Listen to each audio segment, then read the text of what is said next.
कि एक दिन पहले भारत ने अपनी तरफ से ये सारी शर्तें लिखी, पाकिस्तानी आए, बढ़िया से कॉपी की सारी बातें वही कर दी जो भारत कर चुका था। मतलब ये तो बिल्कुल इन्होंने एक मजाक क्रिएट कर दिया है, और इस तरह से क्रिएट कर दिया है कि इन्हें ये पता ही नहीं है कि ये भारत के ही ट्रैप में फंसते चले जा रहे हैं।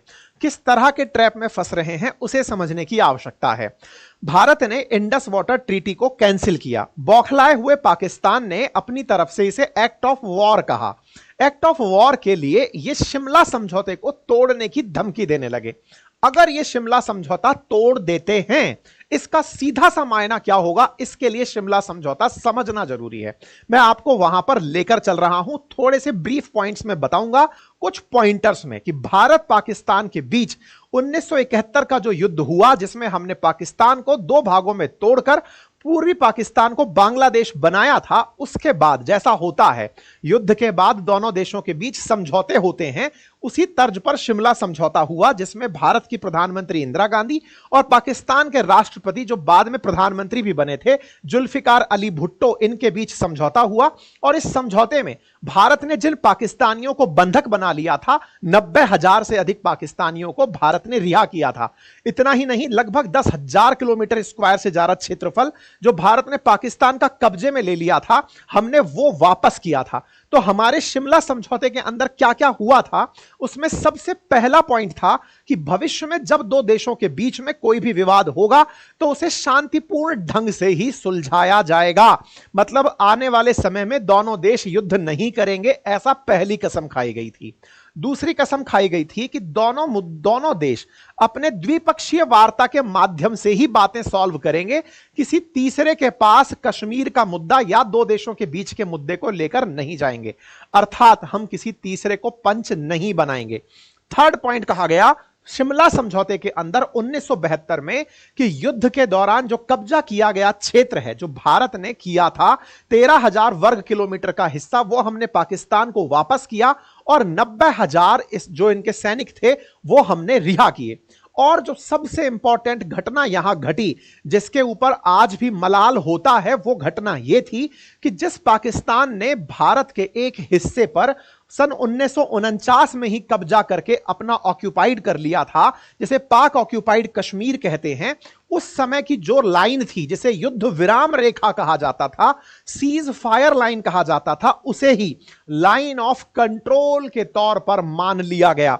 मतलब कि पहले यह युद्ध विराम रेखा थी 1949 में, इसको ही अब लाइन ऑफ कंट्रोल मान लिया गया। अर्थात इसके एक तरफ पाकिस्तान को और एक तरफ भारत को रहने की यथा स्थिति कह दी गई। तभी से भारत और पाकिस्तान के बीच में इसे सीमा रेखा के रूप में ट्रीट किया जा रहा है।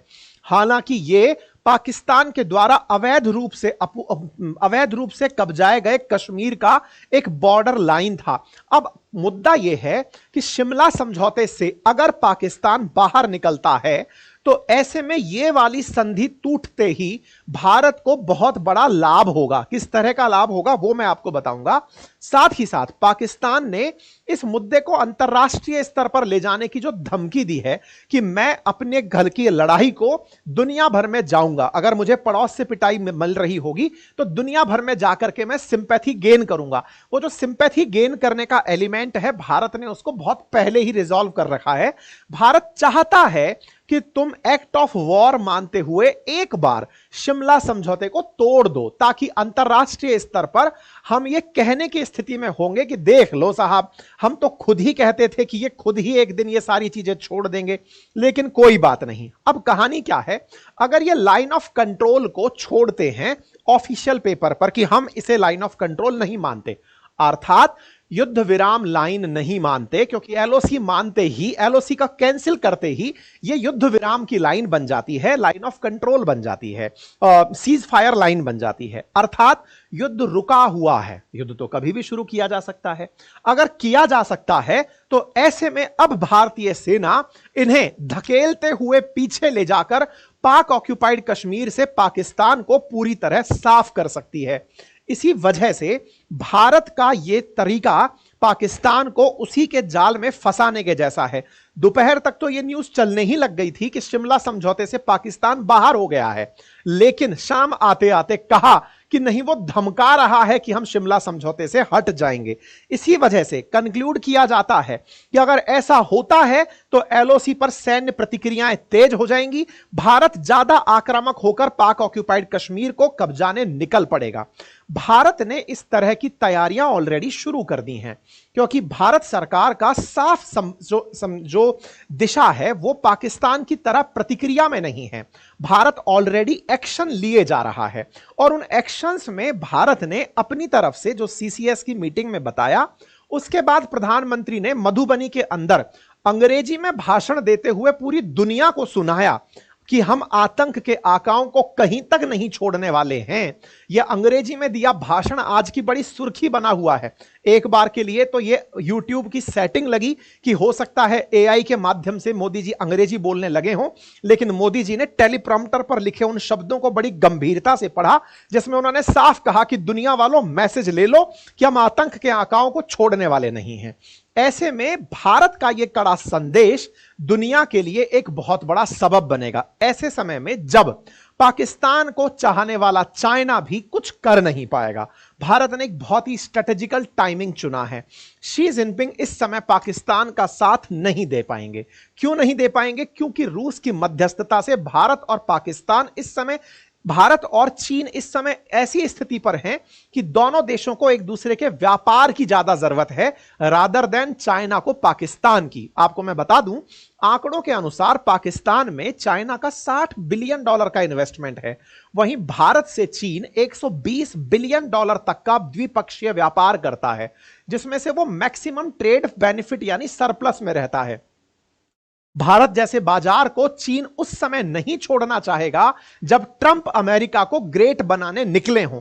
ऐसे में जब ट्रंप अमेरिका को ग्रेट बनाने निकले हों, चीन भारत को व्यापारिक रूप से अकेला नहीं छोड़ सकता। अर्थात भारत के लिए, ट्रंप के लिए भी भारत उतना ही वर्तमान में महत्वपूर्ण है जितना चाइना के लिए है। इसीलिए चाइना की तरफ से पाकिस्तान के समर्थन में फिलहाल कोई प्रतिक्रिया नहीं आई है।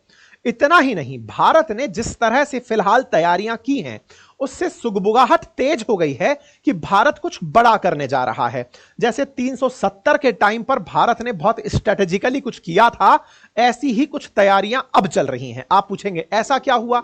जैसा आपने सबसे पहले देखा कि हमने सीसीएस की बैठक बुलाई, बड़ा ही सिस्टमेटिकली आप ऑब्जर्व करें मंगलवार से लेकर अब तक के टाइम को, तो आप ऑब्जर्व करेंगे सबसे पहले हमने कैबिनेट कमेटी ऑन सिक्योरिटी की बैठक बुलाई। प्रधानमंत्री लौटते हैं, सबसे पहले आते ही सऊदी अरब से, बीच रास्ते में सऊदी अरब छोड़कर आते हैं, साथ से आते ही तुरंत अपने साथ बैठक करने निकलते हैं। बैठक के साथ ही अमेरिका से ट्रंप का कॉल आ लेता है कि भाई तुम संघर्ष करो, हम तुम्हारे साथ हैं। इसी बीच में भारत के सभी मित्र राष्ट्र इसको संदेश दे देते हैं कि तुम लग जाओ, इस एक्ट ऑफ टेररिज्म के हम सख्त खिलाफ हैं। पूरी तरह से भारत को संदेश मिलता है, भारत उसके आगे निकलना शुरू कर देता है। शाम होते होते भारत घोषणा कर देता है कि हम एक्ट ऑफ वॉर कर रहे हैं, इंडस वाटर ट्रीटी तोड़ दी, तुमको भूखा और प्यासा मारेंगे। अब आप और आगे चलते जाइए, कल पाकिस्तान खुद धमकाते हुए बाहर आता है कि हम इसके ऊपर प्रतिक्रिया देंगे। आज पाकिस्तान प्रतिक्रिया देता है, कहता है कि मैं शिमला समझौता तोड़ दूंगा। भारत तैयार था और इसी तैयारी के चलते अगर आप ऑब्जर्व करें तो ये जो वीडियो चल रहा है, इसमें आज भारत ने लगभग अपने हर मित्र राष्ट्र को, भारत के अंदर जिनके दूतावास हैं उनके दूतों को बुलाकर विदेश मंत्रालय में ब्रीफ किया है कि स्थिति क्या है। इसका साफ संदेश है कि दुनिया वालों, हम सब कुछ नियम के अकॉर्डिंग, रूल बुक के अकॉर्डिंग कर रहे हैं। ये जितनी भी गाड़ियां आप लाइन से आती हुई देख रहे हैं, ये तमाम राजदूतों की गाड़ियां हैं जो दिल्ली में इस समय पर, मतलब आज के दिन में शाम 4:30 बजे बुला करके कही गई, अपडेट दिए गए कि जाइए, और आकर के विदेश मंत्रालय में 20 मिनट तक इनकी ब्रीफिंग दी गई। आप रोड पर खड़े, मतलब किनारे पर, बाहर गेट पर खड़े हुए इन राजदूतों को यहां देख सकते हैं जो अपनी गाड़ियों के आने का इंतजार कर रहे हैं, जब इन्हें मीटिंग के माध्यम से सब कुछ बता दिया गया कि हम क्या कर रहे हैं और क्या करने वाले हैं। ऐसे में दुनिया के अंदर यह मैसेज जा चुका है कि भारत कुछ बड़ा करेगा। अब भारत क्या बड़ा करेगा, कब करेगा, यह खुद डिसाइड करेगा। यह अपने आप में एक बड़ा संदेश है। अब तीसरा बड़ा संदेश देखिएगा।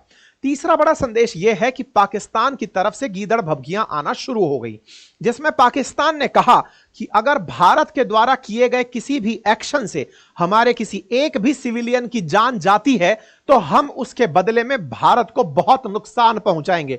वही पुराना इनका राग कि हमारे पास भी न्यूक्लियर वेपन है, हम उसका पूरी तरह से उपयोग करेंगे।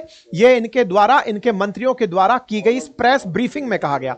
ये इस बात की खुशी मना रहे थे कि भारत के विदेश सचिव ने कल इंडस वाटर ट्रीटी पे दुनिया को तो बता दिया था, लेकिन हमारे डिप्लोमेट को जब बुलाकर कहा गया तो उसमें इंडस वाटर ट्रीटी का जिक्र नहीं था। बच गए हैं हम, लेकिन अगर ऐसा कुछ होता है तो हम पीछे हटने वाले नहीं हैं, हम पूरी तरह तैयार हैं। इनकी इन गीदड़ भभकियों को दुनिया भर के लोगों के द्वारा मजे में लिया गया कि जो खुद कुल मिलाकर नियम नहीं लिख पा रहे हैं वो भारत को धमकाने जा रहे हैं।